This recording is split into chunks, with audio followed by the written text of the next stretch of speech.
తప్పకుండా ఇక్కడ రేవంత్ రెడ్డి రెఫరెండం అని చెప్పడం జరిగింది. 14 సీట్లు మేము గెలుస్తాము, మా యొక్క 5 నెలల పాలనని రెఫరెండం అని చెప్పడం జరిగింది. కానీ చివరికి 8 బీజేపీకి వస్తే అదే 8 కాంగ్రెస్ పార్టీకి కూడా కనబడతా ఉన్నాయి. ఓట్ షేరింగ్లో కూడా అదే స్థాయిలో కనబడతా ఉంది. ఈ రెఫరెండాన్ని ఎట్లా చూడొచ్చు అంటారు మీరు? అంటే ఇక్కడ చాలా స్పష్టంగా తెలుస్తూ ఉంది.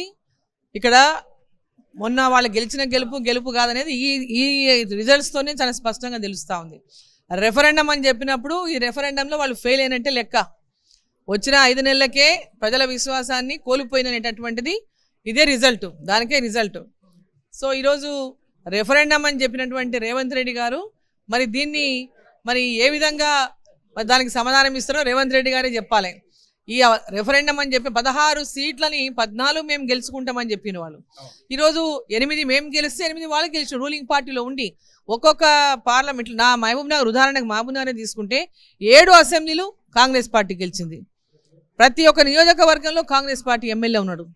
ముఖ్యమంత్రి రేవంత్ రెడ్డి కూడా మా పార్లమెంట్ సెగ్మెంట్లోనే ఆ నియోజకవర్గం కూడా.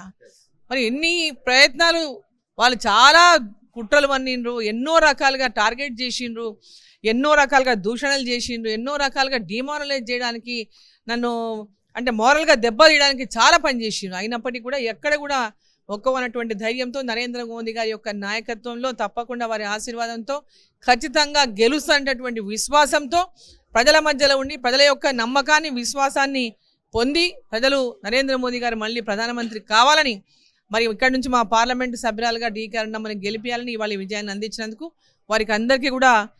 ఏపీ గురించి మాట్లాడుకుంటే మీ అలయన్సే అక్కడ కూటమికి సంబంధించినటువంటి అభ్యర్థులు అక్కడ రావడం జరిగింది. ఏపీలో బీజేపీకి కూడా 8 ఎమ్మెల్యే స్థానాలు 3 ఎంపీ స్థానాలు కూడా వచ్చినటువంటి సందర్భం. ఏపీ గురించి ఏమైనా మాట్లాడాలనుకుంటే ముఖ్యంగా సౌత్లో బీజేపీ లేదంటే సౌత్లోనే కేరళలో కూడా ఒక సీట్ సాధించినటువంటి సందర్భం. మొట్టమొదటిగా కట్ చేసి మీరు నా విజయానికి కోసం కృషి చేసినటువంటి ప్రతి కార్యకర్తకు శిరస్సు వంచి నా యొక్క ధన్యవాదాలు తెలియజేస్తా ఉన్నా.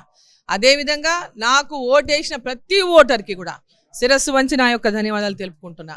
ఆ తర్వాత ఈరోజు సౌత్లో భారతీయ జనతా అంటే గతంలో సౌత్లో బీజేపీ లేదు, సౌత్లో బీజేపీ లేదు అంటుంటారు.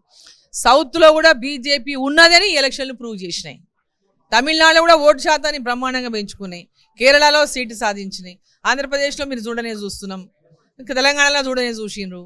సో సౌత్లో కూడా భారతీయ జనతా పార్టీ పుంజుకున్నది.